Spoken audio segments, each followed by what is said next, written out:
നിങ്ങളുടെ favourite shows ഇനി ഒരിക്കലും മിസ്സാവില്ല. ഇപ്പോൾ C5-ലൂടെ കാണും നിങ്ങളുടെ ഫേവറേറ്റ് ഷോസ് തികച്ചും സൗജന്യമായി. എന്ത് രണ്ടുപേർക്കും ഒരു സന്തോഷമില്ലാത്തെ? ഹരിതയെ സന്തോഷിപ്പിക്കാൻ 1000 തമാശകൾ സ്റ്റോക്കുള്ള ആളല്ലേ മനോജ്? എന്തുപറ്റി രണ്ടുപേരും മൂഡ് ഓഫ് ആണല്ലോ? ഞങ്ങൾ ഓഫീസിൽ പോയിട്ടാ വരുന്നത്. ഞാൻ ജോലി റിസൈൻ ചെയ്തു.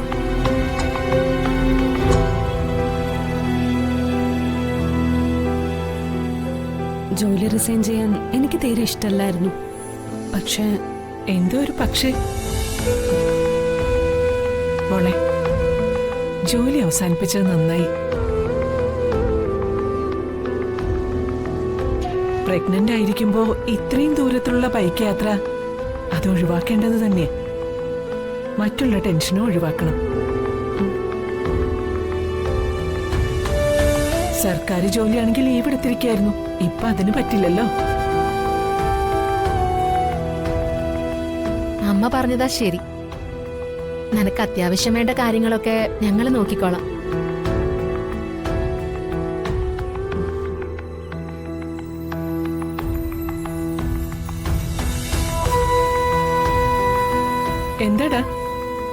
എന്താടാ നിനക്കൊരു വിഷമം? ഒരച്ഛനാവും പോകുന്ന സന്തോഷൊക്കെ എവിടെ പോയി? ഹരിതയുടെ ശമ്പളം കൂടി ഇല്ലാതായപ്പോ ആകെയുള്ള വരുമാനം നിലച്ചു. ഇനി ആ ഹോസ്പിറ്റലിൽ ചെലവുകൾ കൂടുന്ന സമയം എന്ത് ചെയ്യണമെന്ന് ഒരു ഐഡിയ ഇല്ലെന്ന്.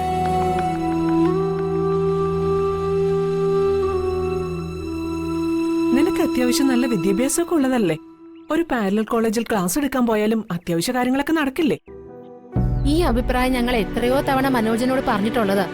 പക്ഷേ സ്റ്റാർട്ടപ്പ് ബിസിനസ് അല്ലാതെ മറ്റൊന്നും ചെയ്യില്ലെന്നുള്ള വാശിയിലല്ലേ മനോജ്? അങ്ങനെ വാശി പിടിക്കുന്നത് ജോലി ചെയ്യാൻ വയ്യാത്തതുകൊണ്ടാ. ഇങ്ങനെ ഒരിക്കലും നടക്കാത്ത സ്റ്റാർട്ടപ്പ് ബിസിനസിന്റെ കാര്യം പറഞ്ഞു നിൽക്കുന്നത് അച്ഛനെ ചൂഷണം ചെയ്യാന്.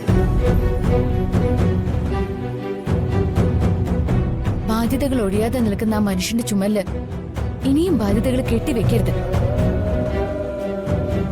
പണിയെടുത്ത് വരുമാനം ഉണ്ടാക്കാൻ നോക്ക് മനോജെ.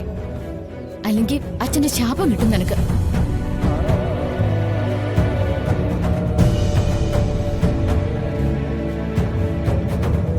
ദേ അച്ഛൻ വരുന്നു.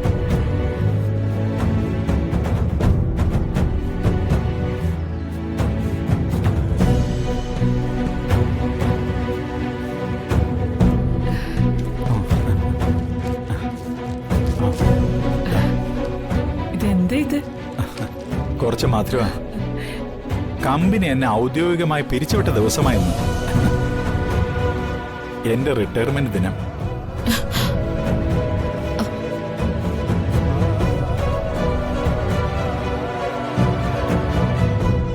ഞാൻ സ്വതന്ത്രനായി.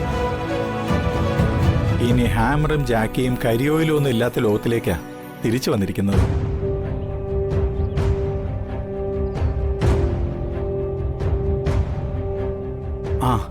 ആ സന്തോഷം എല്ലാവർക്കും പങ്കിടണ്ടേ? എല്ലാവർക്കും മധുരം കൊടുക്ക്.